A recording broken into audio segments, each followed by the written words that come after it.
नमस्कार, मी योगेश परब आपल्या सगळ्यांचं स्वागत करतो आपल्या लाडक्या चॅनलवर, ज्याचं नाव आहे खादाड। तर आज आम्ही तुमच्यासाठी घेऊन आलो आहोत एकदम साधे, सोपे आणि झटपट बनणारे रव्याचे मोदक। तर येत्या संकष्टीला तुम्ही रव्याचे मोदक नक्की करून बघा। ते कसे झाले हे आम्हाला कमेंट बॉक्समध्ये नक्की सांगा। व्हिडिओ आवडला तर व्हिडिओला लाईक करायला विसरू नका आणि चॅनलला नक्की सबस्क्राईब करा। आज आपण रव्याचे मोदक करणार आहोत। तर त्यासाठी मी हे 4 पेले बारीक रवा घेतलाय। हा बारीक रवा घेतलाय आणि त्याच्या दुप्पट ते 8 पेले पाणी घेतलंय तुपामध्ये। आपल्याकडे काय काय वेळा तांदळाचं पीठ उपलब्ध नसतं, मग अशा घरात आपला रवा असतो। हा लाडवाचा रवा एकदम बारीक आहे बघा। ह्याने सुद्धा छान मऊ लुसलुशीत एकदम मोदक होतात। मोदकांच्या सारणासाठी आता मी ते 1.5 नारळ घेतलाय। हा 1.5 नारळ आणि अर्धा किलो गूळ घेतले।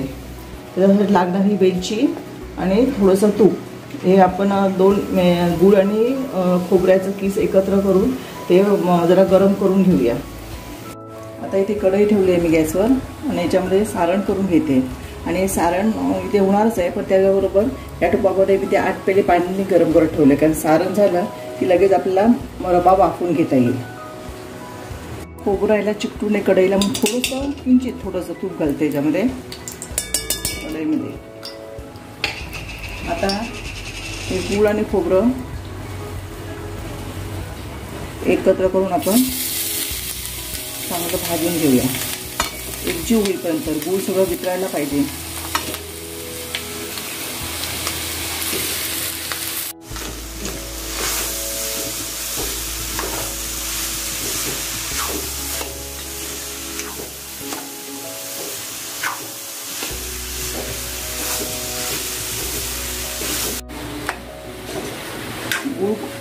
गूळ संपूर्ण वितळून खोबऱ्याला लागेपर्यंत हे चांगलं ढवळत राहायचं।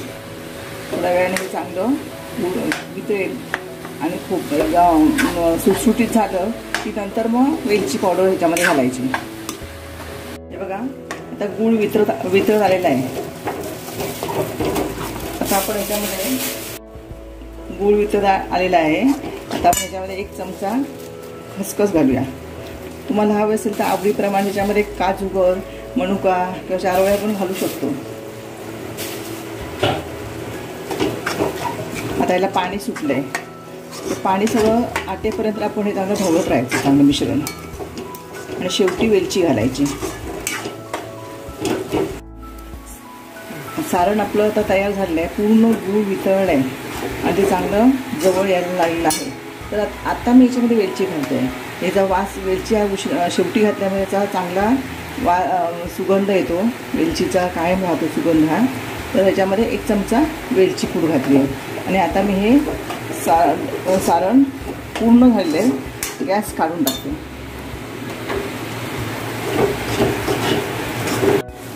आता आपलं सारण तयार झालेलं आहे आणि इकडे पाणीसुद्धा उकळलं आहे बघा।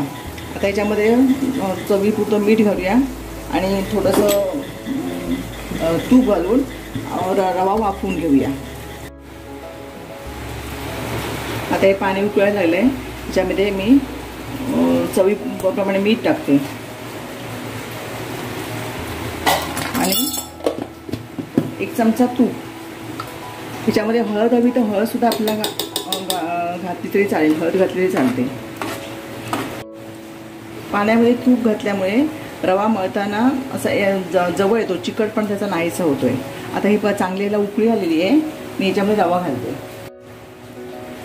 आता मी हळूहळू याच्यामध्ये रवा घालणार आहे आणि ढवळणार आहे।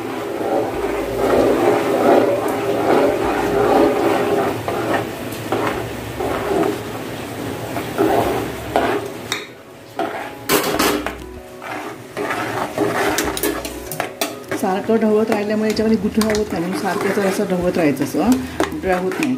आणि थोडं जवळ आलं की मग गॅस काढून त्याच्यावर झाकण ठेवून द्यायचं की तो मग चांगला फुलून येतो रवा। हा रवा आता वाफवून तयार झालेला आहे बघा आणि थंड पण झाला आहे। आता आपण हा परातीत काढून घेऊया आणि चांगला जरासं तुपाचा हात लावून मळून घेऊया।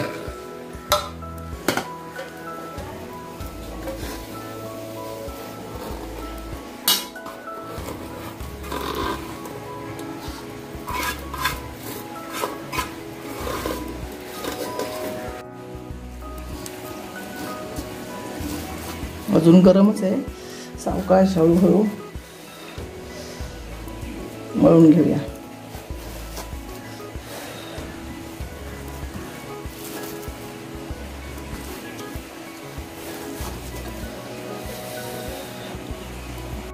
हे बघा, आता हे पीठ चांगलं मळून आपलं तयार झालेलं आहे.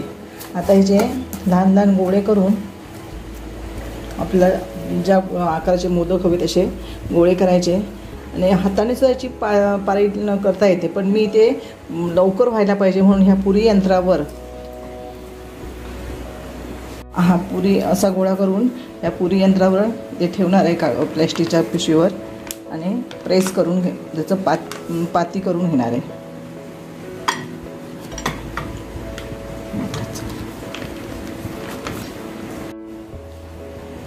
अशी याची पाती तयार होतात. आपण ही पाटी पटापटा तयार या पुरी यंत्रावर करता येतात. आता याच्यामध्ये हे खोबऱ्याचं सारण घालून, खोबरं आणि गूळचं सारण घालून आपण ह्याचा मोदक तयार करूया.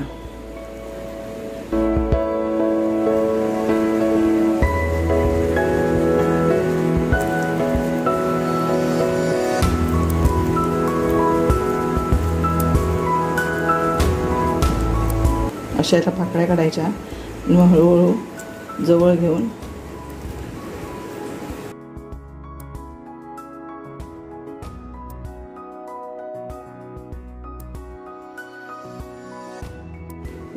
रवा चिकट असल्यामुळे ते चांगल्यापैकी त्याच्या कळ्या येतात. त्याच्या असं हळूहळू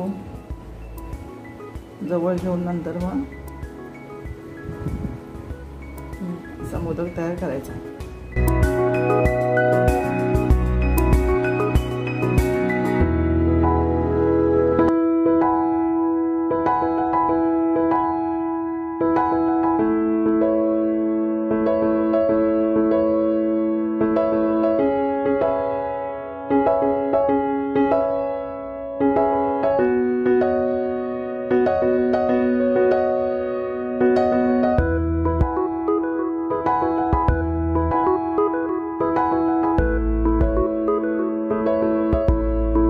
मध्ये मी मोदक उकडवायला ठेवते. त्याच्या खाली हळदीची पानं लावली आहेत, कारण ते आता हळदीची पानं आमच्याकडे उपलब्ध आहेत म्हणून. नसतील तर त्याला नुसतं खाली भांड्याला तेल लावून त्याच्यावर मोदक ठेवायचे, म्हणजे ते चिकटत नाही. आता मी मोदक या भांड्यामध्ये हे पॅन घेतलं आहे, त्या पॅनमध्ये पाणी घातलं आहे, ते पाणी चांगलं उकळलं आहे, त्याच्यामध्ये हे मोदक पात्र मी ठेवणार आहे आणि 15 मिनटं याला वाफ द्यायची आहे. 15 मिनटं झाली की नंतर आपण गॅस बंद करून मोदक बाहेर काढून घ्यायचे. 15 मिनटं झालेली आहे. आता मी गॅस बंद करते. आता आपण उघडून बघूया. हे बघा, चांगले फुलले आहेत मोदक. आता हे थंड झाले की नंतर काढायचे, थोडा वेळ जाऊ द्यायची वाफ, नंतर बाहेर काढून ठेवायचे. हे बघा, हे आपले तर मोदक तयार आहेत. ह्याच्यावर मी सजावटीसाठी केशर टाकले आहे, त्यामुळे आणखी चांगले दिसत आहेत ते. हे थंड झाले की पाण्याचा हात लावून आपण हे मोदक मग काढून घेऊया.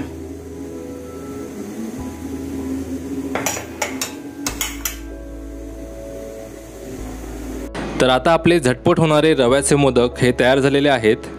तर गणपतीला आवडणारे मोदक या संकष्टीला तुम्ही नक्की करून बघा. व्हिडिओ आवडला असेल तर व्हिडिओला लाईक करायला विसरू नका आणि चॅनलला नक्की सबस्क्राईब करा. आम्ही तुमच्यासाठी अशाच चमचमीत रेसिपी नक्की घेऊनच जाऊ. धन्यवाद.